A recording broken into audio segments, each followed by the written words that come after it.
बंधु माने कार्तिक मासर शुक्ल पक्ष नवमी तिथि को पवित्र अला नवमी बोली कह जाए। जो दिन विशेष भाव में आम मैंने अला गछर पूजा करिथाउ। बंधु माने अला गछ को धात्री वृक्ष बोली मध्य कह जाए। तेबे अला नवमी दिन धात्री वृक्ष को किपरि भाव में पूजा करा जाए, घरे अला नवमी पूजा विधि कौन सब रही, किपरि भाव में अला नवमी दिनटी को आम मैंने पालन करिबा, से संपर्क में आज वीडियो रे आम मैंने विस्तार रूप से आलोचना करिबा। पवित्र मास, पुण्य मास एवं धर्मर मास हेउछि कार्तिक मास। जो पवित्र मासरे आमे समस्त देवादेवी मानकर आराधना करिथाउ एवं 33 कोटी देवादेवी एही कार्तिक मासरे आमर धराधाम को अवतरण करिथांती एवं आमर धराधाम रे ही विराजमान रहिथांती। तेणु कार्तिक मासरे सर्व देवादेवींकर पूजा करबा सहित विशेष करी श्री विष्णुकर पूजार्चना करा जायथाय एवं कार्तिक पंचुक व्रत पालन समय रे स्वयं श्री विष्णु नाम रे जदि आपण लक्षे तुलसी पत्र अर्पण करती तेबे आपण को विशेष पुण्य फल प्राप्ति होइथाय बोली मान्यता रहिछि। एहा सहित कार्तिक मास सारा कार्तिक पुराण पाठ करबा सहित एवं कार्तिक महात्म्य सुनिबा अत्यंत पुण्य फलदायी बोली माना जायथाय एवं जो माने राई दामोदर व्रत पालन करूछंती सेमाने एही मास सारा राई दामोदरଙ୍କ उद्देश्य रे पूजार्चना करिथांती। तेबे बंधु माने एहा थिला कार्तिक मासर विधि विषय रे। बंधु माने कार्तिक शुक्ल नवमी अर्थात अला नवमी एही दिन ठारू मध्ये अनेक व्यक्ति माने कार्तिक व्रत आरंभ करिथांती। प्रायतः अनेकांश व्यक्ति जो माने कार्तिक मास सारा कार्तिक व्रत पालन करि पारंती नाही सेमाने कार्तिक शुक्ल नवमी बा अला नवमी ठारू कार्तिक व्रत आरंभ करिथांती एवं अनेक व्यक्ति देवोत्थापन एकादशी किंबा बड़ एकादशी ठारू मध्य कार्तिक व्रतर आरंभ करिथांती। तेबे अला नवमीटी हेउछि कार्तिक मासर एक श्रेष्ठ दिन। दीपावली दिन भली एही अला नवमी दिनटी को मध्य एक श्रेष्ठ दिन भावरे विवेचना करा जायथाय, कारण अनेक व्यक्ति एही दिन ठारू कार्तिक व्रत को आरंभ करिथांती। तेबे अला शब्दटी ही आपण जानि पारुथिबे जे अला नवमीर दिनटी अला सहित ओतप्रोत भावरे जड़ित। एही दिन श्री विष्णु को अला फल प्रदान करा जायथाय। साधारणतः आमर तीनोटी गछ को अत्यंत पवित्र बोली मान्यता रहिछि। प्रथम रे हेउछि तुलसी, द्वितीय रे हेउछि मालती एवं तृतीय रे हेउछि अला। एही तीनोटी गछ स्वयं श्री विष्णु एवं मां लक्ष्मीकर अत्यंत प्रिय अटे, कारण लक्ष्मी नारायण स्वयं एही तीनोटी गछरे बास करिथांती। सेथिपाई कार्तिक मास सारा विशेष करी पंचुक 5 दिन एही तीनोटी गछ को विशेष रीति रे पूजार्चना करा जायथाय। तेबे अला नवमी दिन अला गछटी को अति विशेष रीति रे पूजार्चना करा जायथाय। एही दिन अला गछ को पूजा करबा सहित अला गछर परिक्रमा करा जायथाय एवं अला फल को लक्ष्मी नारायण को समर्पण करा जायथाय। सर्व देवादेवी को आवाहन करी अला फल मध्य प्रदान करा जायथाय एवं श्री विष्णुकर पूजा रे अला पत्र एवं अला डालर मध्य व्यवहार करा जायथाय। तेबे कोन रहिछि यार पूजा विधि? सकाळ ठारू आरंभ करी संध्या पर्यंत अला नवमी दिन आपण घरे किपरि पूजा करिवे, चलित वर्ष अला नवमी केउ दिन रे पडुछि, केउ तिथि एवं केउ समय एहा पई शुभ रहिछि, से विषय रे आज रो ही वीडियो रे हम माने विस्तार रूप रे जानिबा। तेबे चलित वर्ष अला नवमी अक्टोबर 31 तारिख रे पड़िबाकु जाउछि एवं सेथिपाई अला नवमी पई स्वतंत्र पूजा विधि मध्य रहिछि। तेबे अला नवमी दिन आपण माने ब्रह्म मुहूर्तरु सज्ज त्याग करी निजर स्नान कार्य समापन करि नियंतु। एमितिरे भी जो माने व्रत करिथांती से माने कार्तिक मास सारा ही ब्रह्म मुहूर्त रे उठी स्नान करि नियंती, जाको कि हमें कार्तिक स्नान बोली कहिथाउ एवं कार्तिक मासरे स्नानर बहुत अधिक महत्व रही थाए। ब्रह्म मुहूर्त रे उठी स्नान करिवार कार्तिक मासरे एक विशेष महत्व रहिछि। आपण माने ब्रह्म मुहूर्त रे उठी निजर घर पाखरे थिबा नदी, पोखरी किबा कोनोसी जलाशय निकटरे आपण स्नान कार्य करि परिबे। तेबे आपणको घर पाखरे जदि सेपरि किछि सुविधा नथाय तेबे आपण निज घरे मध्ये स्नान करि परिबे। तेबे आपण जे जल रे स्नान करूछंती सेही जल रे अल्प किछि गंगा जल मिसाई स्नान करिवे एवं स्नान करिबा समय रे समस्त तीर्थ नदी गुडी को आवाहन करिवे। मने रखिबे कार्तिक स्नान समय रे स्वतंत्र भाबरे सर्वतीर्थ सप्ततीर्थंकर आवाहन करा जायथाय। ओम ओम गंगेच जमुनाश्चैव गोदावरी सरस्वती नर्मदा सिंधु कावेरी जलेस्मिन् सन्निधिं कुरु। एही आवाहन मंत्र को पाठ करी तापरे आपण जलरे स्नान करिवे। एहाको कार्तिक मासर ब्रह्म स्नान बोली कहा जायथाय एवं मने रखंतु आपण ब्रह्म मुहूर्त ही स्नान करिवे। ब्रह्म मुहूर्त आमे राति 3टा ରୁ 5टा मध्यर समय को ब्रह्म मुहूर्त बोली कहिथाउ। तो एही समय मध्ये आपण स्नान करिबा उचित, अर्थात 5टा बाजिबा पूर्वरु आपण निजर स्नान कार्य समापन करिनेबा उचित।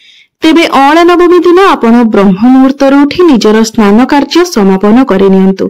5टा पूर्वरु आपण निजर स्नान कार्य समापन करिनियंतु। एहा परे आपण शुद्ध वस्त्र परिधान करी सूर्य को जलार्घ्य अर्पण करंतु एवं मने रखंतु सूर्य को आपण 3 बार जलार्घ्य अर्पण करिवे, कारण सूर्य पूजा बिना विष्णु पूजा करा जाय न थाए।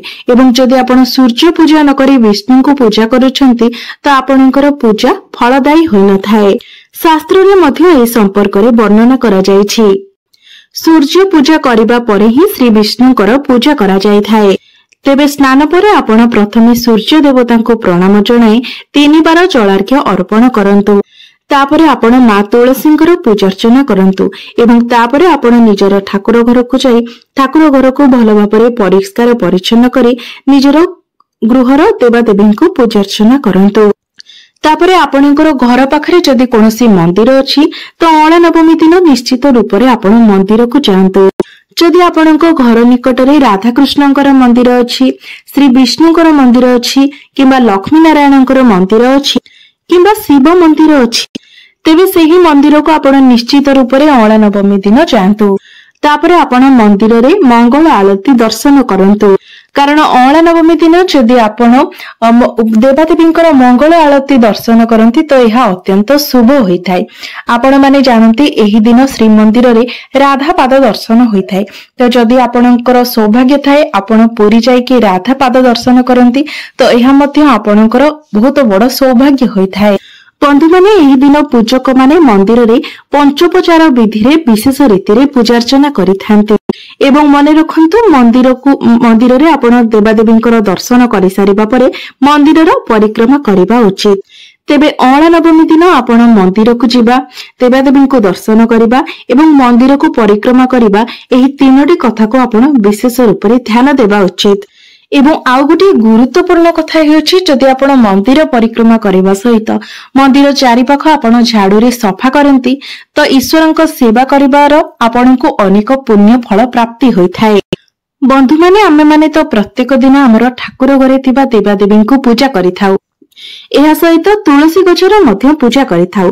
मात्र अळा नवमी दिन विशेष कथा हेउछि जे आपण ठाकुर घरे आपणकर देवादेवी को पूजा करिबा सहित तुलसी गछर पूजा करिबा परे आपण अळा गछर पूजा करिबा उचित। अनेक व्यक्ति अळा गछ को निजर घर परिसर भितरे लगाई थांते एवं अनेक व्यक्ति एही गछ को कुंडरे मध्य लगाई थांते। तेबे जेउमानकर घर परिसर भितरे अळा गछ नाही किमा सेमाने कुंडरे मध्य अळा गछ लगाई नाहांते तो आपण ता पूर्व दिन ठार गोटे अळा डाल नहीं आसंतु एवं आपणको घर रे गोटे माटी कुंडरे सेही अळा डाल को पति दियंतु एवं अळा नवमी दिन सेही डाल को आपण मध्य यथा विधि रे पूजार्चना करि पारिबे एवं आपणकर पूजा सरिबा परे सेही अळा डाल को आपण कोनोसी प्रवाहित जल रे विसर्जन करि पारिबे। तेबे आपण किपरि विधि रे अळा नवमी रो पूजा करिबा उचित, कारण अळा नवमी दिन जदि आपण विशेष रीति रे पूजार्चना करिथांती तो आपणको लक्ष्मी नारायणकर विशेष कृपा प्राप्त होइथाय। विश्वास करा जाय जे अळा नवमी दिन ठारू सत्य युगर आरंभ होइथिला एवं स्वयं लक्ष्मी नारायण अळा गछरे निवास करिथिले। सेथिपई अळा गछको जगधात्री वृक्ष बोली कहा जायथाय। एहा सहित लक्ष्मी नारायणक सहित शिव पार्वती मध्य अळा वृक्षरे वास करिथांती एवं अळा पत्र एवं अळा डाल एपरि जिनिस जेउथिरे स्वयं श्री विष्णु एवं स्वयं महादेव वास करिथांती। सेथिपई मां पार्वती एवं मां लक्ष्मीकर मध्य अळा वृक्ष हेउछि अत्यंत प्रिय। सेथिपई अळा नवमी दिन जदि आपण विधिवत भाबरे श्रद्धा पूर्वक अळा गछर पूजा करंती तेबे शिव पार्वती एवं लक्ष्मी नारायण ए उभयंकर कृपा आपणको प्राप्ति होइथाय। तेबे आसंतु जानिबा आपण किपरि भाबरे अळा गछको एही दिन पूजा करिवे। जदि आपणको घर परिसर भितरे अँला वृक्ष अछि किबा आपण अँला डाल आनी कुंडरे लगाइछन्ती तेबे सर्वप्रथम कथा हेछि आपण अँला गछर चारि पाखकु भल भाबरे परिष्कार परिच्छन्न करिदेबे। कारण जेमिति आमे तुलसी पूजा करबा समय तुलसी चारि पाखकु आमे परिष्कार परिच्छन्न करिथाउ सेमिति अँला गछको पूजा करबा समय आपण अँला गछर चतुर्पार्श्व भल भाबरे परिष्कार करिनेबा उचित। तापरे आपण सेही जागारे किछि गंगा जल छिंची देबे। तापरे आपण नाली माटी रे मुरुज पकाई देबे। एसबु करि सारिबा परे आपण अँला वृक्ष को स्नान कराइबे। कारण आमे जे कोनोसी भी पूजा अर्चना करिथाउ आमे जहाको उद्देश्य रे पूजा करिथाउ आमे पूजा पूर्वरु प्रथमे तांको स्नान कराइथाउ। तेबे आपण किपरि भाबरे स्नान कराइबे जे जल रे आपण स्नान कराइबे सेही जल रे आपण किछि गंगा जल एवं किछि हळदी मिसाइ नेबे। कारण जेहेतु अँला गछको आमे धात्री वृक्ष बोली मानुछे मा बोली मानुछे तेनो हळदी एवं गंगा जल मिसाई पित्तल ढाल रे आमे अँला गछको स्नान कराइबा उचित। तेबे सेही जल को आपण अँला वृक्षर मूल रे 3 बार अर्पण करिबे। तापरे आपण दुई हाथ को टेकी जेपरि आमे तुलसी गछरे जल अर्पण करिथाउ तो अँला गछर मूल ठारू आरंभ करी अँला गछर अग पर्यंत आपण 3 बार जल अर्पण करिबे। तापरे आपण अँला गछ को नाली रंगर चुनुरी अर्पण करिबे अर्थात नाली रंगर ओढ़णी अर्पण करिबे एवं नाली चूड़ी मध्य अर्पण करिबे एवं सिंदूर मध्य अर्पण करिबे। जेहेतु अँला गछ हेउछन्ती मां लक्ष्मीकर स्वरूप एवं मां लक्ष्मी हेउछन्ती सदबा तेणु आपण अँला गछ को नाली चूड़ी शंखा सिंदूर एवं ओढ़णी अर्पण करिबे। तापरे पंचोपचार विधि रे गंध पुष्प धूप दीप एवं नैवेद्य एही पंचोपचार विधि रे आपण अँला गछ को पूजा करिबे। परिशेष रे आपण 3 बार आरती करिबे।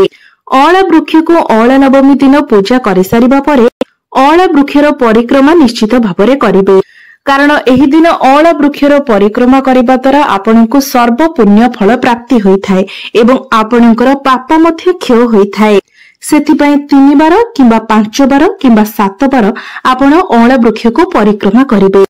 तापरे आपणकर जे मनस्कामना रहिथिबो बा जे संकल्प आपण करिथिबे ताहाको आपण मनरे भाबी गोटे सालु कनारे गुआटीए बांधी आपण अँला डाल रे बांधी देबे। एपरि करिबा द्वारा आपणकर समस्त मनस्कामना पूर्ण होइथाय बोली विश्वास रहिछि। एहा सहित एपरि मध्य मान्यता रहिछि जे जदि आपण अँला नवमी दिन किछि समय बाहर करी अँला वृक्ष मूलरे अँला गछर छाई रे बसंती तो आपणको अनेक पुण्य फल प्राप्ति हेबा सहित आपणको मानसिक शांति मध्य मिलिथाय। एहा सहित अँला नवमी दिन अँला कोली रे माला प्रस्तुत करी राधा कृष्ण एवं श्री विष्णु एवं मां लक्ष्मी को मध्य अर्पण करा जायथाय। एहा सहित मां पार्वती एवं शिव शंकर को मध्य अँलार माला प्रदान करा जायथाय। तेबे बंधु माने मोर ही भिडियोटी जदि आपण मानकु भलो लागि थाए तेबे भिडियोटी को लाइक करी चैनल टी को सब्सक्राइब करि देबे एवं कमेंट बॉक्स रे जय श्री विष्णु जय मां लक्ष्मी निश्चय लिखिबे।